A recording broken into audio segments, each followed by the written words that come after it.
I remember the sound, first a sharp inhale from somewhere behind me, then the clinking gasp of cutlery hitting porcelain, and then the silence. That strange, heavy silence that tells you everyone in the room just witnessed something that shouldn't have happened. The wine glass was still in my hand, tilted just enough for the crimson liquid to cascade over the pale silk. It spread fast, like it had been waiting all evening for this exact canvas blooming into the fabric in a way no dry cleaner would ever reverse. Mary Ann, my daughter-in-law's mother, froze with her mouth half open. She didn't scream. She didn't shove me. She just stared down at her own chest where the stain was already seeping in like a wound. I heard someone whisper, "Oh my God!" That dress, and someone else mutter, $48,000. The number rolled around the tables like a bad rumor. I straightened up my hand, trembling just enough to look believable. "Oh, I'm so sorry," I said the way someone says it when they've spilled coffee on a stranger's newspaper. I dabbed at the fabric with the edge of a napkin, as if pressing red wine deeper into silk could ever be called cleaning. Her eyes flicked up to mine, and I swear I saw the first flicker of suspicion there. I didn't give her the satisfaction of looking guilty. I kept my expression exactly where I wanted it, a mix of embarrassment, regret, and that stubborn kind of clumsiness older women are expected to carry. The music faltered. Somewhere a photographer's camera clicked. Behind her, my son Daniel's bride, my new daughter-in-law Lila, was watching with her perfect porcelain smile frozen in place. Not out of concern for her mother's dress. Oh no. She was calculating. Lila was always calculating. "Let me get you another drink," I offered weakly, already knowing she'd refuse. The wedding coordinator rushed in, fussing and whispering, calling for club soda and salt. People crowded in, offering useless suggestions and concerned looks. But the dress, that handcrafted French couture gown Mary Ann had bragged about since the engagement was done for, they thought it was an accident. It wasn't. What they didn't know, what none of them knew, was that this wasn't the first time Mary Ann had worn that dress in front of me. And it wasn't the first time she'd humiliated me in it. Let me know where you're listening from. I always love seeing how far these stories travel. And if this story speaks to you, share your thoughts below. Don't skip, because what happens at the end will surprise you more than the betrayal itself. The thing about revenge is, you can't rush it. You can't just wake up one morning and decide you're going to destroy someone who's been chipping away at you for years. No, you have to let it marinate. You have to let them believe they've won, that you're too small, too tired, too harmless to fight back. That's what Mary Ann thought of me. That's what Lila thought of me. They'd spent years making sure my place in my son's life was smaller and smaller. At first, it was little things, forgetting to tell me about family dinners, accidentally booking trips during the holidays, telling me, "Oh, we thought you wouldn't be up for it," when I wasn't invited to some milestone. Then it was bigger things. Decisions about my own grandson that I wasn't even consulted on. Using my kindness like a purse they could open whenever they needed a down payment here, a loan there, without a single thank you that sounded like it came from the heart. And Mary Ann, she'd mastered the art of public praise and private cruelty. Always smiling sweetly when others could hear, always cutting me down when no one was around. "You're so brave to still wear sleeveless dresses at your age," she once said, her voice dripping with pity. "Not everyone has your confidence." But the day I saw that dress for the first time, it wasn't at the wedding. It was at the bridal shower.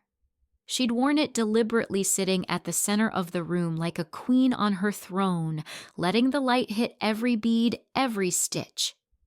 She'd made sure I was close enough to hear when she told another guest This is the kind of thing a real mother of the bride wears. Timeless. Worth every penny. I'd been wearing a department store dress I'd altered myself.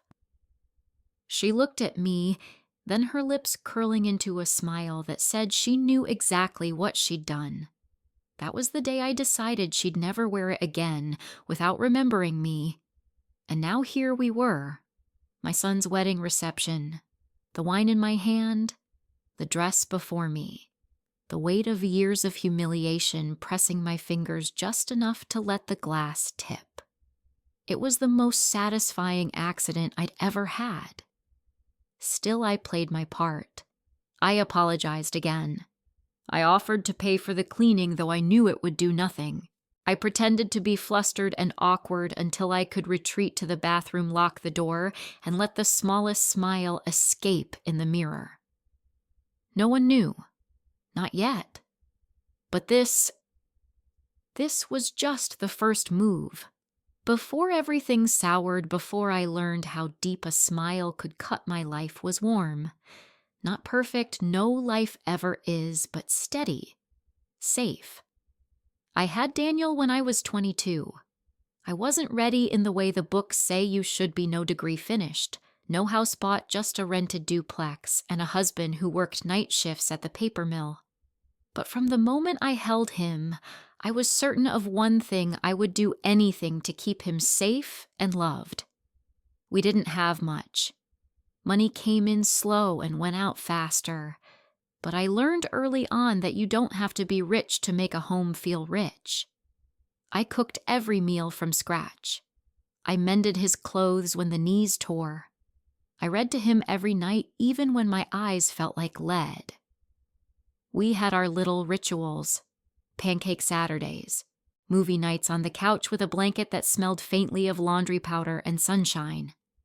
On his birthdays, I'd bake a cake shaped like whatever he was obsessed with that year: dinosaurs, spaceships, race cars. It didn't matter that the frosting was uneven. What mattered was that he'd wake up knowing his mother saw him. My husband Peter was a quiet man, steady and dependable. He didn't say much, but when he did, it mattered. He adored Daniel in his own understated way, a hand ruffling his hair, a rare laugh when Daniel told a joke. We were a team. When Peter died suddenly from a heart attack at 48, everything shifted. Daniel was in college. I remember calling him, my voice cracking, trying to be strong so he wouldn't hear the shaking. He came home for the funeral, stayed for a week, and then life went on. For him, at least. For me, the silence in the house was loud. I poured everything I had into making sure Daniel didn't feel burdened by me. I worked extra shifts, sold the old truck, and sent him care packages stuffed with snacks and little notes.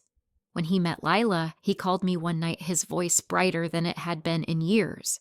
"Mom, she's different," he said. "She's smart, funny, beautiful. You'll love her." And at first I did. The first time we met was over a dinner at a little Italian place. She wore a simple blue dress and smiled wide, holding my hand like she'd known me forever. She asked me questions about my life, about Peter, about Daniel as a kid. She laughed at my stories, reached across the table to squeeze my arm when I got teary talking about Peter. I remember thinking, she's exactly the kind of woman I hoped he'd find. The wedding planning came fast. Too fast, maybe, but I didn't say anything. Daniel sounded so happy on the phone. She makes me feel like I can do anything he'd said once, and I'd swallowed my worry about them rushing. I gave what I could money toward the reception, help with the seating chart, making dozens of little favor bags late at night. It wasn't enough to cover everything, not with the kind of wedding they were planning, but I was proud to contribute. And Marianne, well, she entered the picture like a summer storm. Beautiful in that sharp, expensive way, always in heels, always with a fresh blowout. She didn't talk to me so much as talk at me listing venues she'd shortlisted, showing me swatches of fabrics I could help choose between, though the decision had clearly already been made. She had money, and she made sure everyone knew it. Every conversation found a way to circle back to her latest trip, her new jewelry, the renovations on her waterfront home. She never directly insulted me. No, she was far too skilled for that. Instead, she built her superiority with careful little bricks of comparison. I'm sure you're used to something simpler, but Daniel deserves the best. Oh, I can cover that, you don't have to worry yourself. I told myself it didn't matter. Weddings are stressful. Maybe she didn't mean anything by it. And besides, Daniel looked happy. The engagement party was my first real glimpse of the dynamic forming. I'd baked a cake lemon sponge with buttercream, his favorite, and set it on the dessert table next to the towering 3-tier confection Marianne had commissioned from a boutique bakery. "Oh, that's sweet," she'd said, tilting her head at my cake. "Homemade, how nostalgic." People gravitated to hers, of course. Mine sat mostly untouched, save for Daniel taking a slice and telling me it was perfect. That small act meant the world to me, but it didn't erase the sting. Still, I kept showing up. For fittings. For tastings. For the shower where Marianne wore the dress. It was pale champagne silk with delicate beading that caught the light in tiny bursts. It fit her perfectly, the kind of perfect you don't buy off a rack. And she knew it. She moved differently in it, like every step was choreographed to show it off. When she made her little comment about what a real mother of the bride should wear, I laughed along, though my hands tightened around my coffee cup. That night I told myself I was overreacting, that she was just thoughtless, not cruel. But a seed had been planted. Seeds grow. By the time the wedding arrived, I'd watched her chip away at my place in Daniel's life enough times to know it wasn't an accident. And I'd learned something important. People like Marianne have weaknesses. Hers was vanity, and vanity can be ruined in a single moment. I didn't plan the spill months in advance. Not exactly. But when I saw her glide into the reception in that same $48,000 dress, when I saw the way she scanned the room to make sure everyone noticed, I knew exactly what to do. It's funny how betrayal doesn't arrive all at once. It doesn't kick down your door in the middle of the night or slam into you like a runaway truck. No, it seeps in, quietly, slowly. It wears a pleasant face and carries polite words until one day you realize your foundation is gone, and you can't remember exactly when it started crumbling. With Lila, the cracks began so small, I almost convinced myself I was imagining them. It was in the way she stopped calling me Mom after the first few months of their marriage, replacing it with my first name. Not rude, not sharp, just colder. More distant. It was in the invitations that didn't come. At first there were explanations. Oh, it was just a small thing with friends. You wouldn't have enjoyed it. We know you prefer quieter nights. Then after a while, there were no explanations at all. I'd see photos on social media, barbecues, picnics, dinners, and realize I hadn't even been told they were happening. Daniel was harder to read. He'd still call me, still sound like my son, but there was something off. A carefulness in his words, like he was choosing them from a script. When I asked if something was wrong, he'd laugh it off. "You're overthinking again, Mom." Marianne didn't help. She was like a shadow in every conversation, even when she wasn't there. Lila would say things like, "Mom thinks we should invest in this instead," or "Mom says it's better to wait." Always Mom says. Never Daniel and I decided. The first real punch to the gut came a year after the wedding.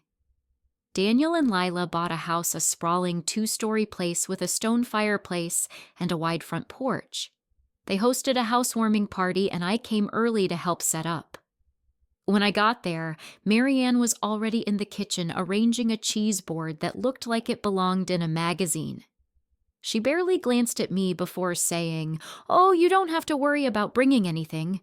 We've got it covered." I told her I'd made my spinach and artichoke dip Daniel's favorite, and she smiled politely before placing it in the corner of the counter far away from the other dishes. By the end of the night, it sat there untouched. Later, I overheard her talking to one of her friends. "You know, Daniel's so lucky to have us nearby. It's important for young couples to have real support." The way she said real made my jaw tighten. It was during that party that I started noticing how much control she had over Lila, and how much control Lila had over Daniel. He wasn't the one giving tours of the house, Marianne was. He wasn't the one greeting guests, Marianne again. Lila floated between them, glowing like the centerpiece she wanted to be while Daniel hovered at the edges, a guest in his own home. After that, the small slights turned into bigger ones. I offered to watch the house while they went on vacation. Lila thanked me, but said Marianne would be doing it instead. I brought over a quilt I'd made for their anniversary hand-stitched hours of work. They thanked me, then folded it neatly and placed it in the guest room closet. The next time I visited, it was still there untouched. But the worst came when my grandson was born. I didn't know Lila was in labor until after he'd arrived. Daniel called me 2 hours later.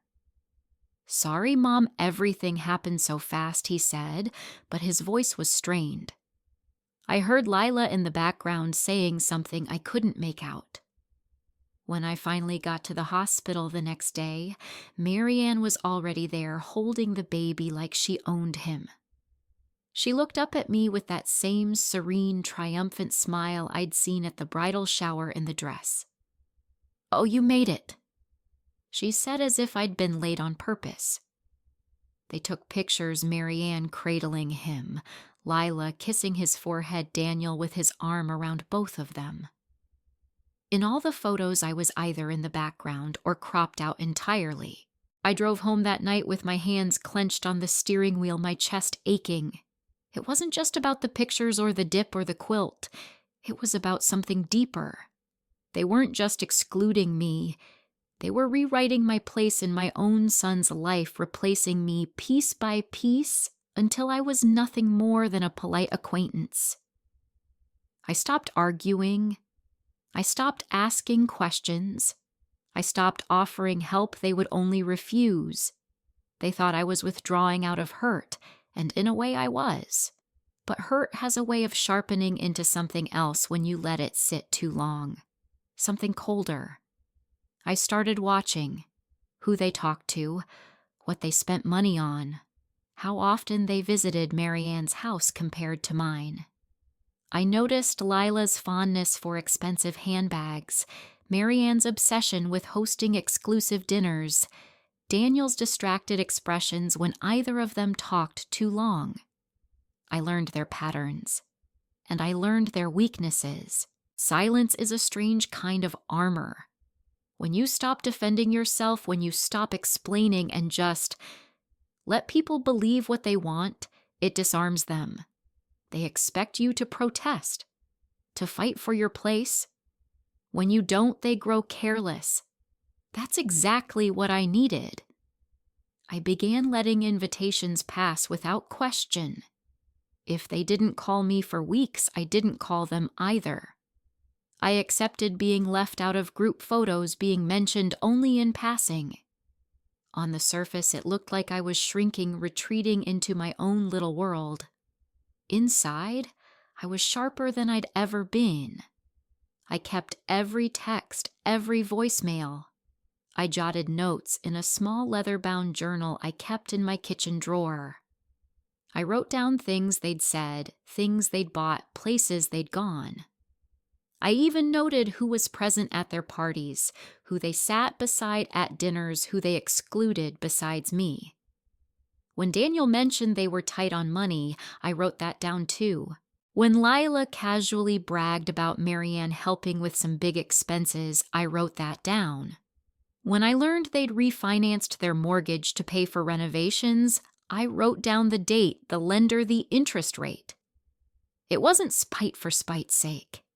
I needed to understand their world if I was going to turn it against them. The thing about Marianne was that she loved to talk when she thought no one was listening. At events, she'd lower her voice, but keep it just loud enough for the right people to overhear. Her words were currency. Gossip was her investment. And like any investment, it could be cashed out or stolen. One evening, Daniel called and said they couldn't make it to my Sunday dinner because Lila's mom needs us to help with something. He didn't elaborate, but I didn't push. Instead, I baked a pie and drove it over to Marianne's house unannounced.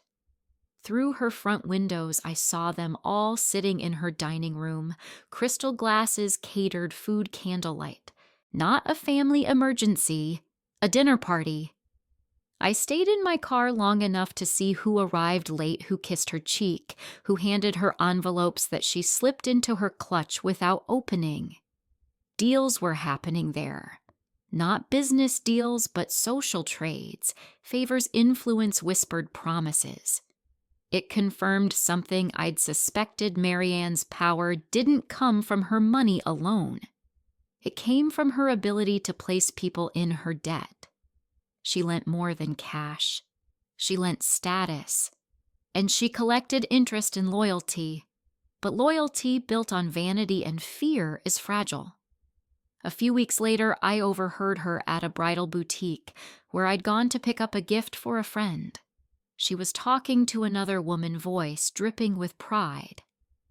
I had the dress flown in from Paris. Hand-sewn beading.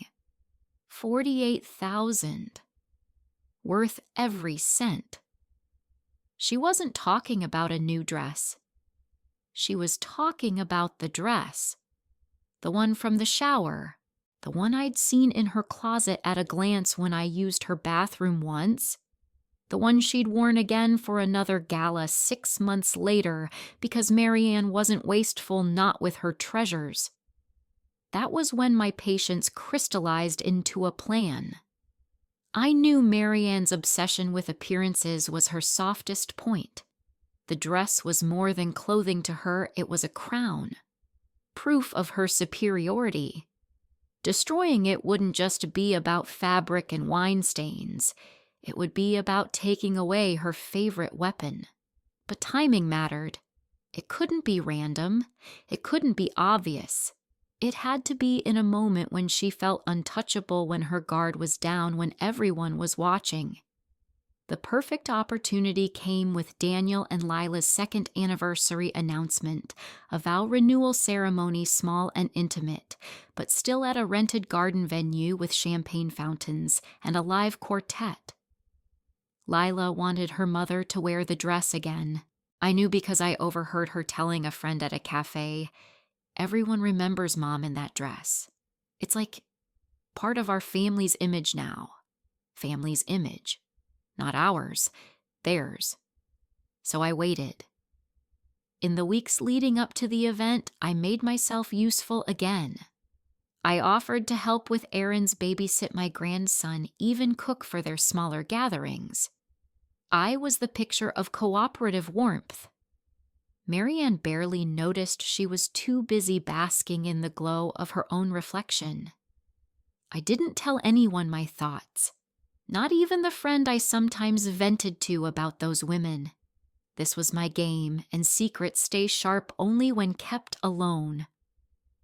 The day of the vow renewal, I wore a simple navy dress and brought a bottle of vintage red wine as my gift, a wine I knew would stain silk like blood on snow. All I had to do then was wait for the right moment. It's strange the calm that comes when a plan stops being an idea and becomes inevitable. I woke that morning without the usual heaviness in my chest. My hands didn't shake while I buttoned my dress.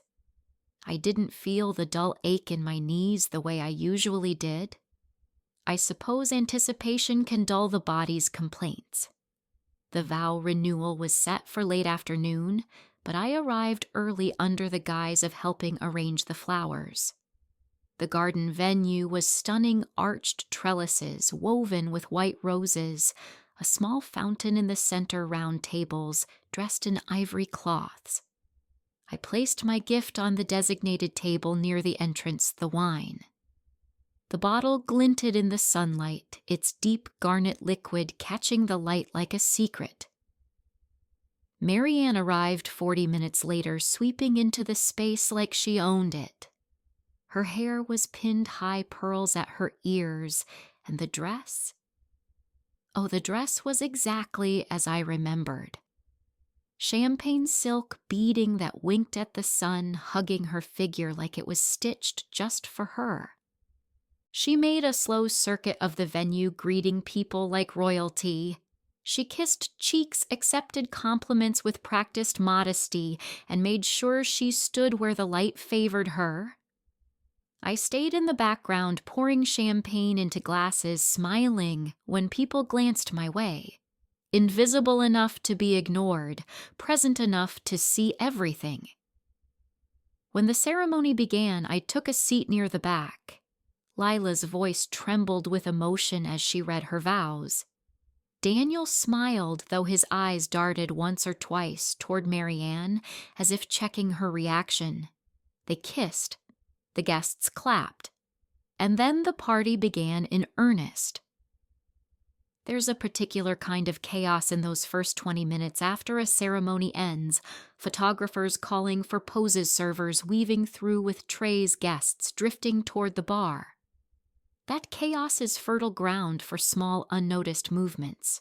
I waited until Marianne was near the head table, standing with her back half turned toward me as she spoke to an older couple. Her champagne glass was empty. Mine was full of red wine. The trick to a convincing accident is in the timing. You don't hesitate. You don't overact. You let physics and proximity do most of the work. I stepped forward, eyes on someone across the table, as if I hadn't even seen her. My foot caught on the edge of a chair leg. My arm jerked. The wine tilted. It poured down in a slow, inevitable arc, hitting her shoulder first, then racing down the silk like molten ruby. She gasped a sound sharp enough to cut through the music. Conversations faltered. Heads turned. "Oh my God!" She started, her voice climbing into a brittle register. I clapped my free hand over my mouth. "Marianne, I'm so, oh no, oh no." My other hand reached for the napkin on the table, pressing uselessly against the spreading stain. She pulled back, eyes wide with something beyond anger. It wasn't just the wine. It was the publicness of it. Her crown had slipped and everyone had seen. "Do you have any idea?" she began, but then she stopped herself. Too many people were watching. She forced a tight smile, laughed lightly, and said, "It's fine, really. Accidents happen." But I saw her hand clutch at the fabric, felt the tremor in her arm when I touched her.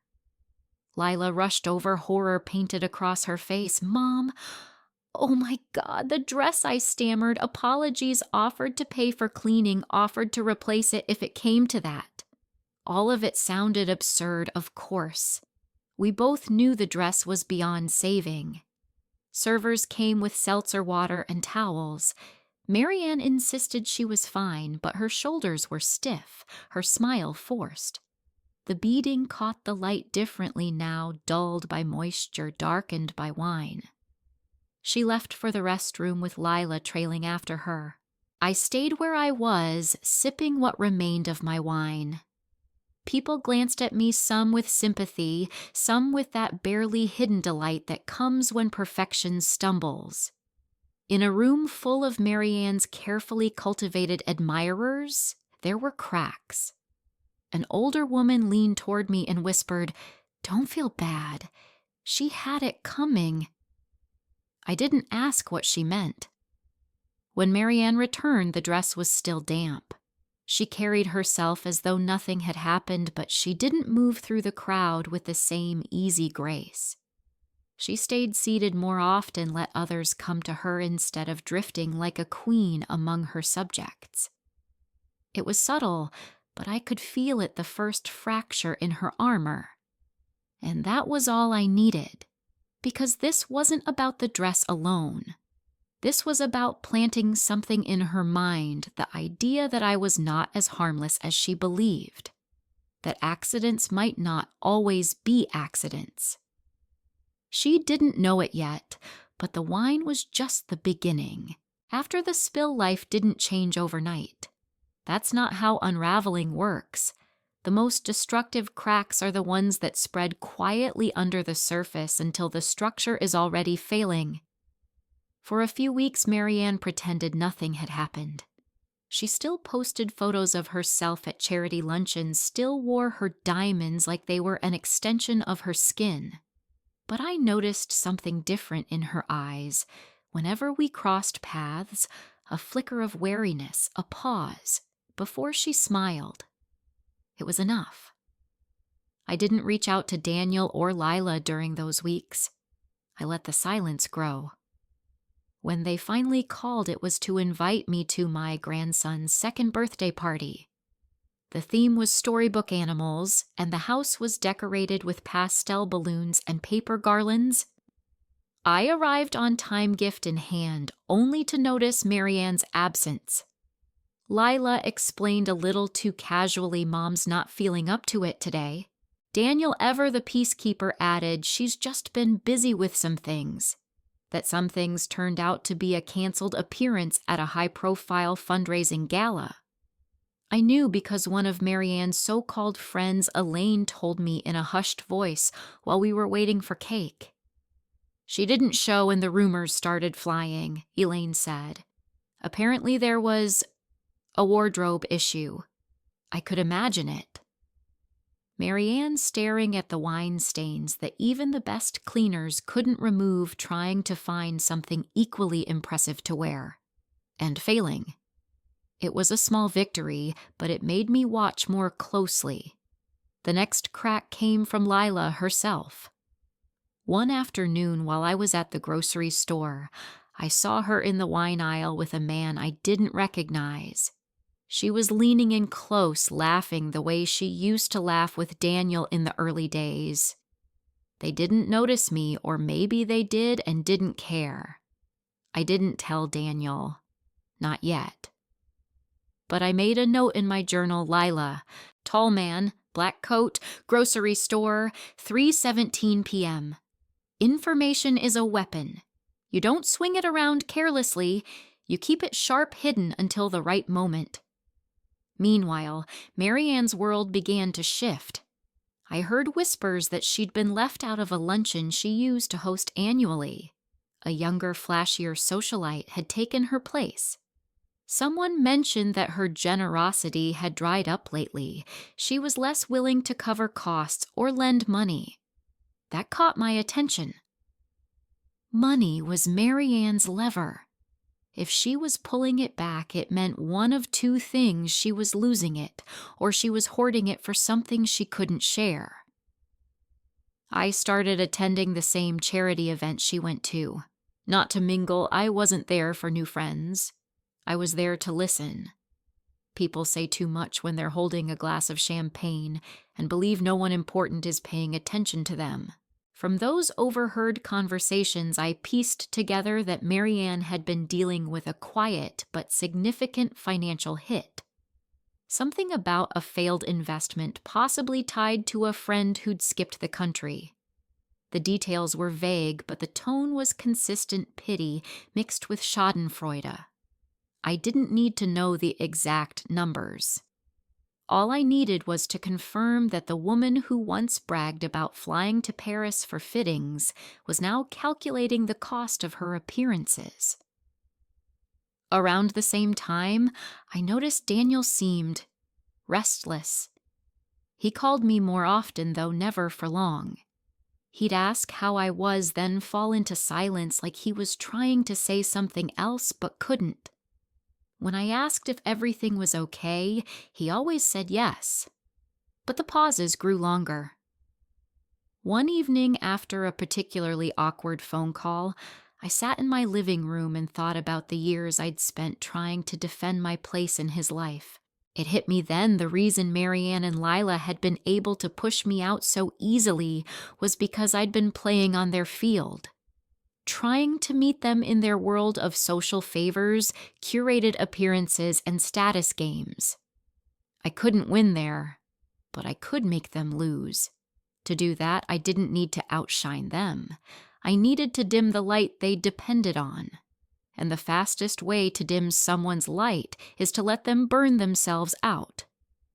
So I began to feed the fire.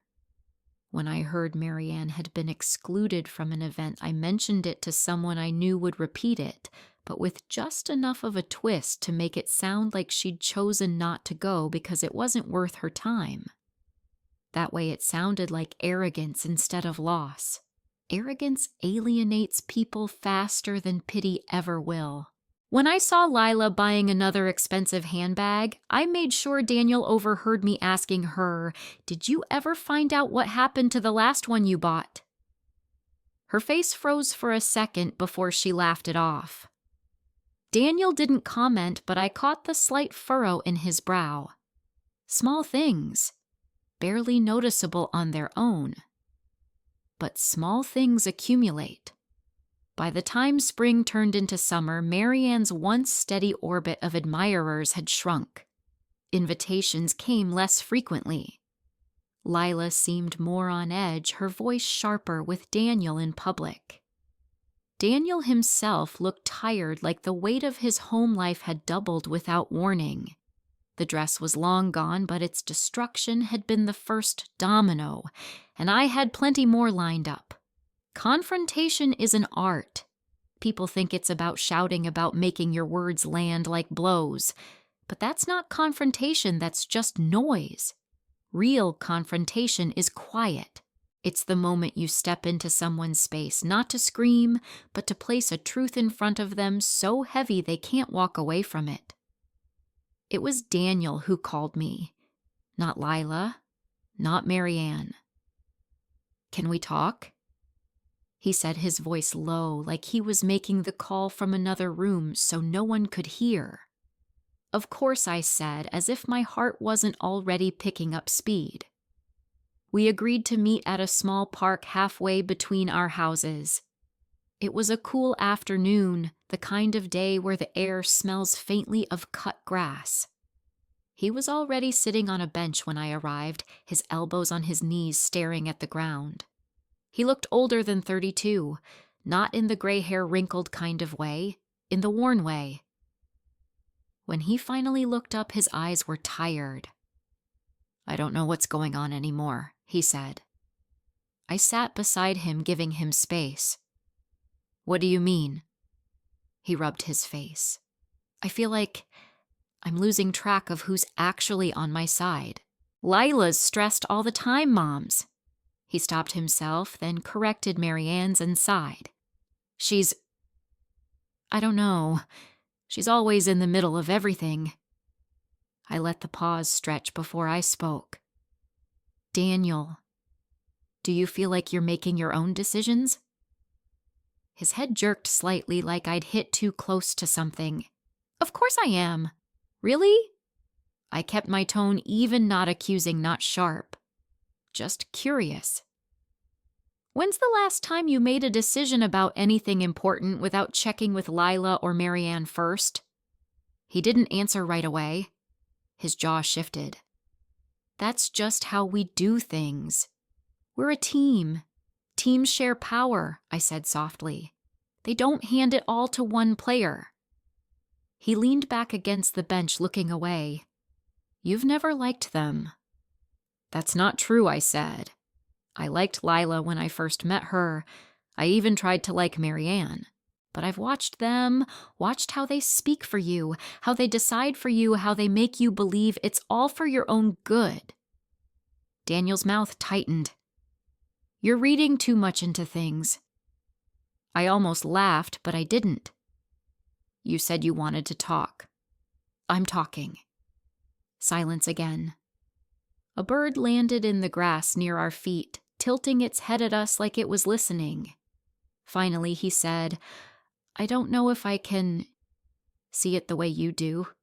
"That's fine," I said, and meant it.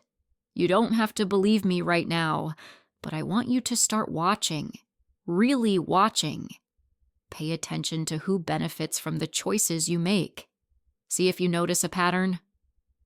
He looked at me, then really looked like he was trying to figure out if I was hiding something. Maybe I was. "Why now?" he asked.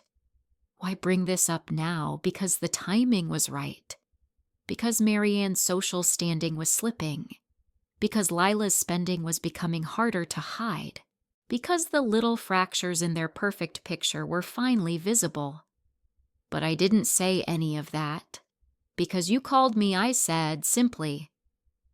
We talked for another 15 minutes, but it was all surface after that. Whether work my grandson's latest habit of hiding his shoes. When we stood to leave, he hugged me longer than usual. Driving home, I knew he was still in their orbit. I knew this conversation wouldn't magically free him. But I'd given him something, an itch in the back of his mind he wouldn't be able to scratch away. That night, I sat at my kitchen table with my journal. I wrote down the conversation word for word, and then drew a small star next to the date. The first real opening. In the weeks that followed, I noticed subtle changes. Daniel called more, even if only for a few minutes. He came to Sunday dinner twice in a row without Lila. He didn't say why she wasn't there, and I didn't ask. Then one evening, he mentioned something that made me pause. "Lila's been asking a lot about our finances lately. Wants to sell the SUV, says we should get something cheaper." I kept my voice casual. "That sounds responsible." "Yeah, but," he stopped. "She also asked about tapping into my 401k. Said it could fix a lot of problems." I didn't need to ask whose problems. Marianne's financial trouble was no longer rumor. It was reaching into Daniel's pockets now, and once someone starts dipping into your future to solve their present, the clock is ticking. I didn't push him further that night, but I started making my own quiet moves, reconnecting with people Marianne had alienated, listening for any sign of where the cracks would widen next. The next confrontation wouldn't be with Daniel. It would be with them. And it wouldn't be loud. It would be final. The wine spill had been the first public bruise on Marianne's image, but the fallout didn't fully bloom until months later. I didn't have to push hard. Once you've weakened someone's armor, they start bumping into walls all on their own. It was Lila's idea to host a dinner party in early autumn, something intimate, she said, just close friends and family. I knew before I walked in that Marianne would be there, and I suspected she'd be wearing something new to replace the dress. I wasn't wrong. This time she'd chosen a black velvet gown with a plunging neckline, the kind of thing that demands attention even if you're trying not to look.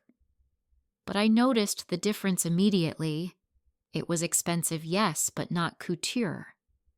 It didn't have that untouchable, custom-fitted arrogance the champagne silk had.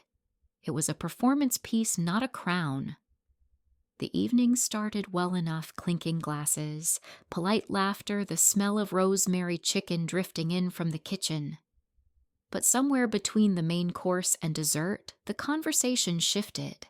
Someone at the table mentioned a charity auction coming up, and another guest, a woman named Helen, said brightly, "Oh, Marianne, are you chairing that again this year?" The pause that followed was thick enough to chew. Marianne's smile froze just for a second. "No, dear." I decided to take a step back this time. Let someone else have a turn. It sounded gracious. But Helen's eyes darted to mine, and I could see she'd caught the hesitation too. What Marianne didn't know was that I'd already heard the real story. She hadn't been asked. The organizers wanted new energy to attract younger donors. In other words, Her influence was fading. Later that night, I slipped into the kitchen to refill my water and overheard Marianne and Lila talking in low voices. "We can't cover both," Lila was saying. "We have to," Marianne replied sharply. "If we don't, people will start asking questions." That was all I caught before footsteps approached, and they broke apart smiling too quickly when they saw me. It didn't take much to piece it together money problems, the kind they didn't want anyone to know about. And if they were having that conversation in whispers, it meant Daniel didn't know the full picture either. The thing about money trouble is that it spreads like mold. You can paint over it, spray it with something temporary, but eventually it seeps back through. I decided to help it along. The following week, I ran into Elaine, the same woman who'd whispered about the canceled gala months earlier. Over coffee, I let a casual comment slip. "I think Marianne's been under a lot of stress lately. It's probably nothing, but she mentioned something about juggling bills." Elaine's eyes widened just enough to tell me I'd placed the bait perfectly. Within a week, that little thread had been woven into at least 3 different conversations I accidentally overheard. And here's the thing, in Marianne's world, status is a fragile currency. Once people start wondering if you can actually afford the life you're living, they treat you differently. They stop offering you prime spots at events. They stop expecting you to pick up the tab. They start excluding you. By mid-October, I noticed Marianne was hosting fewer gatherings. The ones she did host were smaller, quieter, and most telling of all, catered with far less extravagance. Gone were the towers of macarons and the imported cheeses. Now it was rustic boards and seasonal simplicity. It was working. But the most satisfying part was watching how it bled into Lila's life. She wasn't as sharp with me anymore. If anything, she seemed distracted. I caught her once staring at the price tag on a coat before hanging it back up her jaw tight. Another time, she asked Daniel if they really needed to renew their country club membership. He brushed it off, but I could see the tension in his shoulders. Then came the moment I'd been waiting for, a public crack between them. It was at the grocery store, of all places. I was in the produce section when I heard raised voices near the deli. I didn't move closer. I didn't have to. The words carried. "You promised you'd ask her," Lila snapped, and I said no. Daniel's voice was sharp, almost unfamiliar. People were pretending not to listen, but every head turned just slightly. Lila stormed off toward the exit, her heels clicking like gunshots. Daniel stood there for a moment looking at the floor, then followed her out. I didn't need to guess what ask her meant. She'd wanted him to ask me for money that night Daniel called. He didn't mention the grocery store fight, but he did ask if we could have dinner, just the 2 of us. I said yes, my voice as neutral as I could make it. We met at a small diner we used to go to when he was in high school. Over plates of meatloaf and mashed potatoes, he admitted they were going through a rough patch. He didn't go into detail, but I could see the fatigue in his face. I didn't push. I didn't offer money. I just listened. Because I knew the real collapse wasn't far now. And when it came, I wanted him to know I'd been here the whole time, steady, silent, and waiting. By the time November rolled in, the cracks in Marianne's perfect facade were too wide to ignore. What had once been subtle missed luncheons, smaller gatherings, was now obvious. Her circle was shrinking fast, and Lila's sharpness had turned into something else entirely: desperation. I didn't need to dig for information anymore. It floated to me on its own, carried by people who thought they were sharing harmless gossip. "She's selling jewelry," Elaine told me one afternoon, her voice low with glee. "Not the flashy stuff, but the smaller pieces. Says she's decluttering, but I think we both know better. It was almost too easy. I decided it was time to tighten the vise. Not enough to make it obvious, but enough to make them feel the squeeze. The first step was reclaiming what they thought they had permanent access to.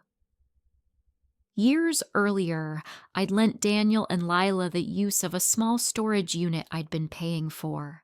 They'd filled it with seasonal decor furniture they didn't have room for, and more importantly, boxes of Lila's investment clothing. Designer pieces she swore would be worth more someday.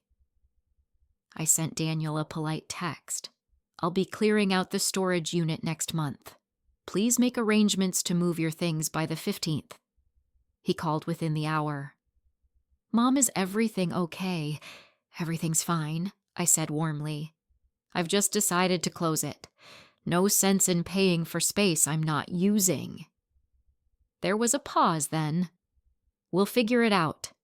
I knew they couldn't afford another storage unit, which meant those boxes would end up cluttering their already cramped garage, a daily reminder of the things they couldn't afford to keep or lose.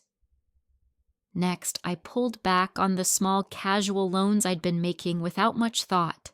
100 here, 200 there. Sometimes it was framed as, "Can you grab this for us? We'll pay you back."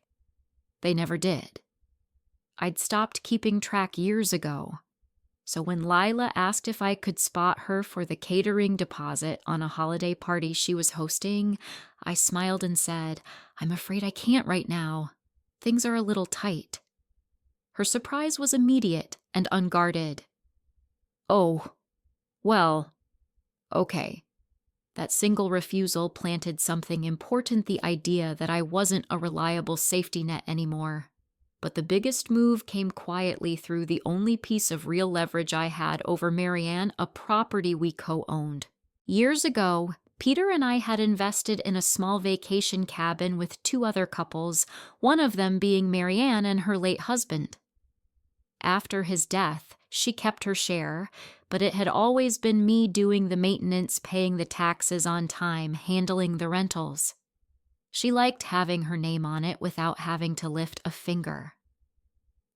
Buried in the original contract was a clause that allowed any owner to force a sale if the others couldn't buy out their share.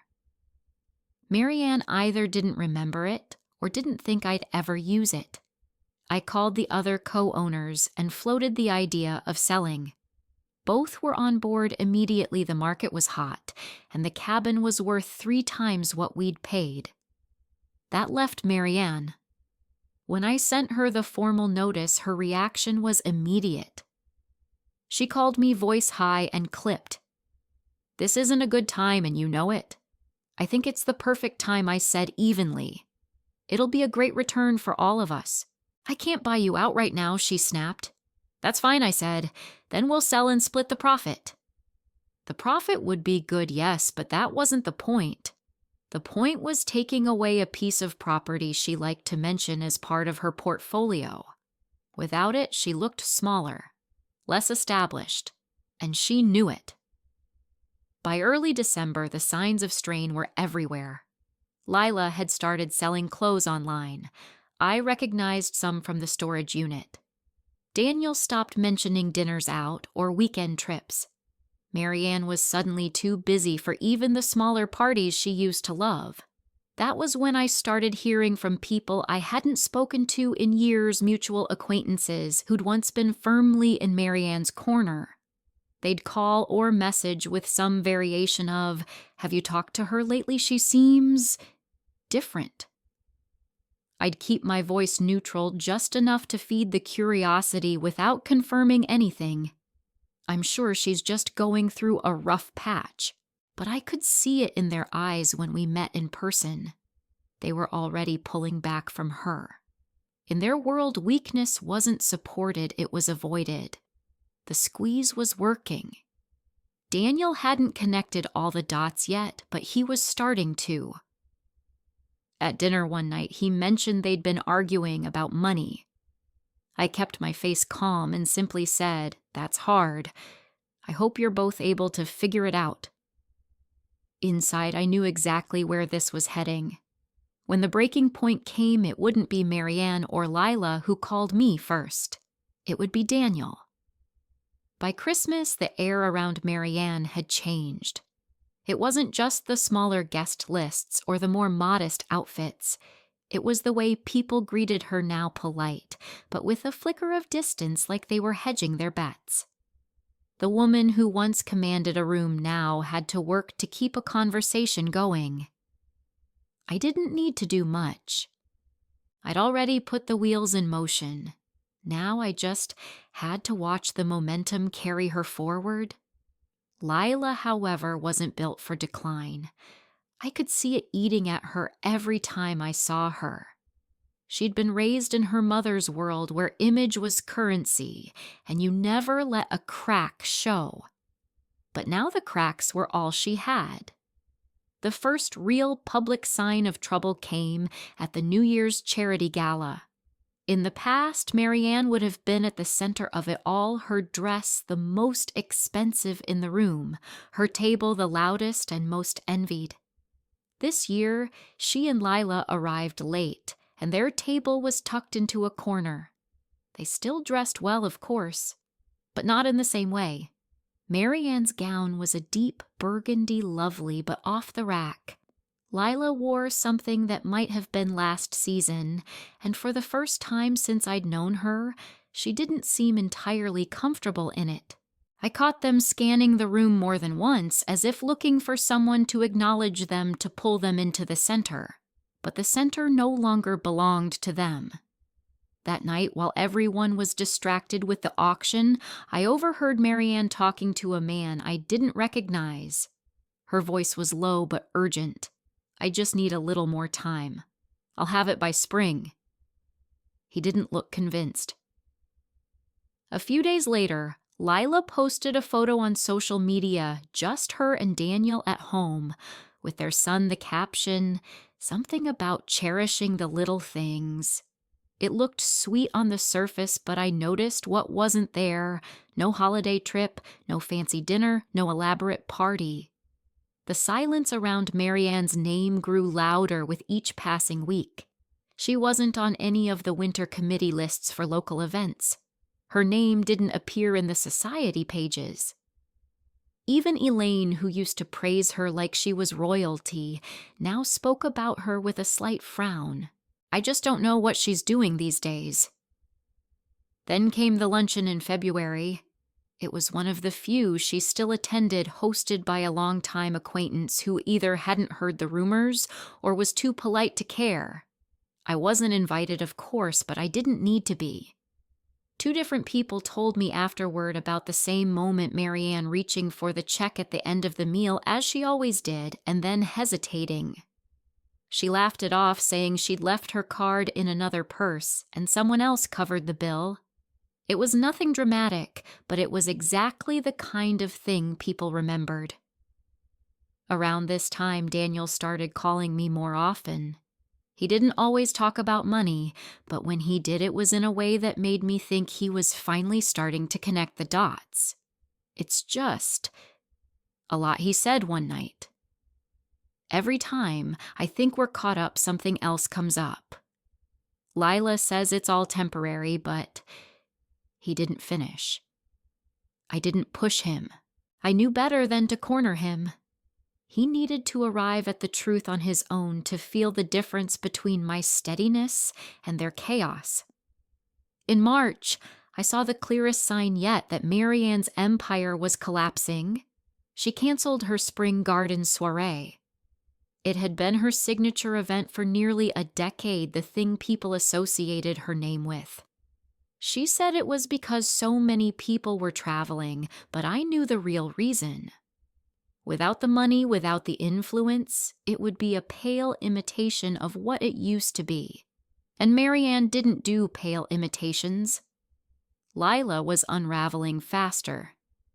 She snapped at the cashier in a boutique when her card was declined. She started selling more clothes online, the listings easy to find if you knew what to look for. Some of them still had the tags attached. One evening in late March, Daniel called and asked if I could watch my grandson for the weekend. When I asked why, there was a long pause. "Lila's going with Mom to take care of something," he said finally. Something, he sighed. I don't know the details. Just something to do with the cabin sale. The sale had gone through a few weeks earlier. I'd received my portion promptly. If Marianne hadn't, that was her problem. That weekend I took my grandson to the park. We fed the ducks shared ice cream, and when I tucked him into bed at my house, he said, "Mommy and Grandma fight a lot." I kept my face neutral. Sometimes grown-ups argue. It's not your fault. But inside, I knew what it meant. The social collapse was nearly complete. The public humiliation of the wine spill had been the first thread. Now the whole garment was unraveling, and Marianne had no way to stitch it back together. All I had to do was wait for the final tear. The first time I heard them truly fracture was over the phone. It was a Thursday evening in April, and I was in the kitchen making tea when my phone lit up with Daniel's name. The second I answered, I could hear the noise in the background, raised voices, sharp, fast, cutting over each other. "I can't keep doing this." Lila Daniels' voice was louder than I'd heard it in years. "You think I enjoy this?" Lila shot back, her tone dripping with contempt. "Do you think I planned for my mother to lose half her assets because you refuse to help? It's not my job to fix your mother's mistakes." There was a scuffle of movement, the muffled sound of someone slamming a door. Then just Daniel's breathing, ragged and uneven. "Daniel," I said quietly, "where's your son?" "With me," he said after a beat. "He's fine. We're in the car. I needed to get out. I didn't ask if he wanted to come over. I just told him to drive here." When they arrived, his son bounded into my living room, happy as if nothing had happened. Daniel, though, he looked hollow. He sat on the couch, elbows on his knees, rubbing his hands over his face.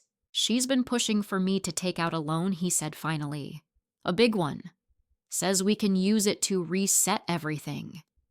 What she means is to bail Marianne out again." I let the words hang in the air for a moment before I said, I told her no. We've got enough debt as it is." He gave a short, humorless laugh. "She told me I was being selfish, that I owed her and her family for all they've done for me." That was when I knew the marriage was past the point of repair. Not because of the fight itself, but because of the way Daniel said her family. The line had been drawn, and for the first time he was standing on my side of it. In the weeks that followed, things got uglier. Daniel started coming over more often, sometimes with his son, sometimes alone.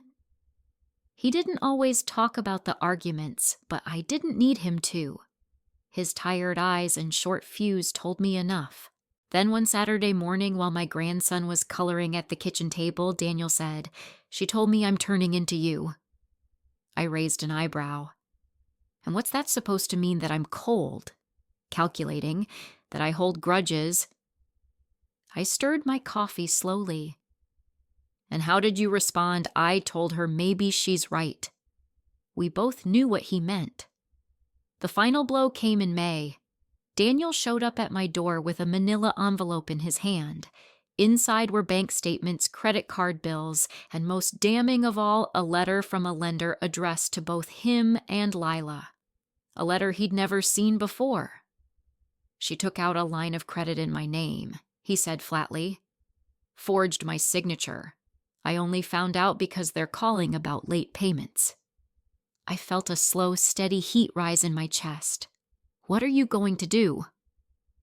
He looked at me like he was weighing the answer, then said, "Talk to a lawyer." It wasn't the answer I might have given him years ago when I still believed in patching holes no matter how many times the roof caved in. But now, it was the right one. The unraveling moved quickly after that. I heard from mutual acquaintances that Lila had moved back in with Marianne for a little while. People whispered about differences and financial stress, though no one seemed to know the whole story. Daniel stayed quiet in public. But in private, he told me enough she'd left their home without warning, taking clothes, jewelry, and their son's passport. She'd left behind the bills. By summer, they were separated. Daniel had primary custody of his son, and Marianne. She was no longer a fixture at any social event worth noting. The women who used to hover around her now crossed the room to avoid her. I never gloated. Not out loud. But when I sat on my back porch in the evenings, tea in hand, I thought about that first moment at the wedding, the red wine blooming across silk, the way she'd frozen the silence that had followed. The truth was that had been the easy part. The real victory was this: they had undone themselves. All I had done was loosen the first thread. And now, watching my son play catch with his boy in my yard, I knew there was one thing left to do. Not to Marianne, not to Lila, to Daniel. He needed to hear the whole truth. It was late August when I decided to tell him. The heat had started to ease, the evenings turning cooler, but the cicadas were still loud in the trees. Daniel had come over after work to pick up his son who'd been with me for the day. We sat on the porch while my grandson played with the neighbor's dog. I poured us both iced tea. He was quieter than usual, staring out at the yard like his mind was somewhere else. "The lawyer thinks it'll be straightforward," he said finally. "The forged signature is clear, and there's enough to show she's been moving money around without my knowledge." I nodded. "That's good." "Good." He gave a humorless laugh. "It's a mess, Mom. I didn't see it happening. I don't know. I thought we were on the same side." I let him sit with that for a moment. Then I said, "Daniel, there's something I need to tell you." He looked at me wary. "What?" I took a breath. "The night of your wedding. That red wine spill on Marianne's dress. It wasn't an accident." His eyebrows drew together. "What do you mean, I mean?" I said steadily. "I poured it on her. On purpose." The silence that followed was so complete, I could hear the cicadas again. You why his voice wasn't angry yet, just stunned. Because she had been cutting me down since the day I met her. Because she wanted me small, quiet, and out of the picture. Because that dress was her favorite weapon, a way to show everyone she was above me, above us. And because I knew ruining it would plant the first seed. He stared at me like he was trying to read something written behind my eyes. The first seed of what? Of everything that came after, I said. I didn't make her lie. I didn't make her manipulate. But I gave her just enough of a push to make her stumble. And people like her, they don't recover from public stumbles. He leaned back in his chair, running a hand through his hair. "You've been..." "What?" "Waiting for this." "All this time." "Not waiting," I said. "Watching. And making sure when they fell they didn't take you down with them." His jaw worked like he wanted to say something but couldn't decide on the words. Finally he said, "You played them." I held his gaze. "No. They played themselves. I just made sure the game went in our favor." He didn't speak for a while. My grandson's laughter floated over from the yard. A car passed on the street. The ice in his glass shifted as it melted. When he did speak, his voice was softer. "I don't know if I should be mad or grateful." "You don't have to decide right now," I said. "Just understand this, I didn't do it out of spite. I did it to protect what's mine. And you, Daniel, you are mine. No matter how old you get." He looked down at his tea, then back at me. "If you hadn't done it, do you think we'd still be where we are now?" I didn't hesitate. "No, you'd be where they wanted you, in debt dependent and thinking it was all your fault." He let out a slow breath. "I guess I should thank you, but I can't. Not yet." "That's fine," I said. "You don't owe me thanks. Just remember what you've seen. People show you who they are if you let them talk long enough. He left that evening quieter than he'd arrived. But there was a different weight to his silence, not the confusion of someone trapped, but the processing of someone who's just been given the full map of the battlefield they've been fighting on without knowing it. Over the next few weeks, I noticed small changes. He stopped mentioning Lila entirely. He talked more about his work, his plans with his son, even the idea of traveling just the two of them. And Marianne, I only saw her once more before the legal proceedings began. It was at the grocery store. She was alone in flat shoes, her hair unstyled. She saw me from the end of the aisle and froze for half a second before turning away. It wasn't victory I felt in that moment. It was closure. She knew. Maybe not the details. Maybe not the exact way I'd threaded the needle through her perfect life until it came undone. But she knew I'd had a hand in it, and she knew she couldn't touch me now. By the time Daniel's divorce hearing was scheduled, the story in our community had shifted completely. Lila was troubled Marianne was keeping to herself, and Daniel was doing so well considering everything. No one said my name with pity anymore, and that was enough. The last move was mine to make, not against them, but for us. It was time to set the terms for how our family would look from now on. The divorce was finalized in late October. It was quiet, no screaming matches in the courthouse hallway, no dramatic last-minute revelations. Just signatures, a few tense exchanges between lawyers, and the sound of a gavel marking the end of something that had been over for much longer than anyone admitted. Daniel came to my house that night with his son. They didn't bring much, just an overnight bag and the easy unspoken agreement that they'd be staying for dinner. I made roast chicken and potatoes the way I used to when Daniel was a boy. We ate at the kitchen table. No phones, no interruptions. When my grandson was asleep upstairs, Daniel lingered in the kitchen.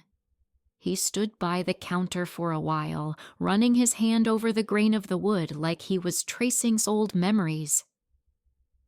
"I've been thinking about what you told me," he said finally. I didn't pretend not to know what he meant. "About the wine?" He nodded. "About all of it, really. And I think you were right. I waited. You didn't make her do the things she did," he said. "Or Marianne. You just made sure I saw it. Made sure they couldn't hide it from me anymore. That was the point I said. They were never going to change. And as long as you couldn't see the game they were playing, you were going to lose." He exhaled like he'd been holding that breath for years. "I used to think you were just keeping your distance because you didn't like them. Now I know you were keeping your distance because you were watching." I smiled faintly. Distance gives you a better view of the whole board. For a moment we just stood there in the quiet hum of the kitchen. Then he reached into his pocket and slid an envelope across the counter. "What's this?" I asked. "Half of what I owe you," he said. "For everything. The loans, the favors, all of it. I know you never asked me to pay it back, but I don't want to owe you in that way. I didn't touch the envelope. You don't owe me money, Daniel. You owe me good choices. That's payment enough." He left it there anyway. "Then consider it a thank you for not letting me drown." I didn't press him. He needed to do this, and I could let him. In the weeks that followed, our lives settled into something steady. Daniel and his son visited often. Sometimes we had dinner. Sometimes we just sat in the living room, each of us reading, while my grandson built towers out of blocks on the floor. Marianne didn't reach out. Lila didn't either. Word in town was that Marianne had sold her waterfront home and moved into a smaller property to be closer to friends. Everyone knew what that meant. Lila was still living with her, though, less like a queen and more like a roommate who couldn't quite afford her share. They weren't ruined completely. I hadn't set out to bankrupt them. But they were diminished. And for people like them, that's a far more permanent punishment. One Sunday in November, Daniel and I took his son to the park. The leaves were bright against the gray sky, and my grandson ran ahead, kicking them into piles. Daniel fell into step beside me. "Do you ever regret it?" he asked suddenly. I didn't need to ask what he meant. "No," I said. "I regret that it had to be done, but not that I did it. There's a difference." He nodded slowly. "I get that now." We watched his boy climb the slide, his laughter carrying on the wind. "You know, I said when you were little, I used to think protecting you meant shielding you from everything bad. But I've learned that sometimes protecting someone means letting them see the truth, even if it hurts. Especially if it hurts." Daniel was quiet for a long time. Then he said, "I'm glad you let me see it." I put a hand on his arm. "You needed to. Otherwise, you'd have spent your whole life thinking you owed them something you never did." We stayed at the park until the air turned sharp with cold. Back at my house, as I helped my grandson into his jacket, Daniel said, "I want to start fresh. Just us. You, me, and him. I don't care if the rest of it falls away." "It already has," I said. He smiled, and for the first time in years, it reached his eyes. When they left, I stood at the window for a moment, watching their car disappear down the street. The house was quiet again, but it wasn't the heavy, lonely quiet from before. It was the quiet of something finished. Revenge had never been about destroying them. It had been about reclaiming him. And I had. The next day, I put the envelope Daniel had given me into the back of my desk drawer. I didn't need it, but I kept it anyway, not as payment, but as proof. Proof that even the most tangled knots can be undone if you know where to start pulling. Sometimes with force, sometimes with patience, and sometimes with a glass of red wine.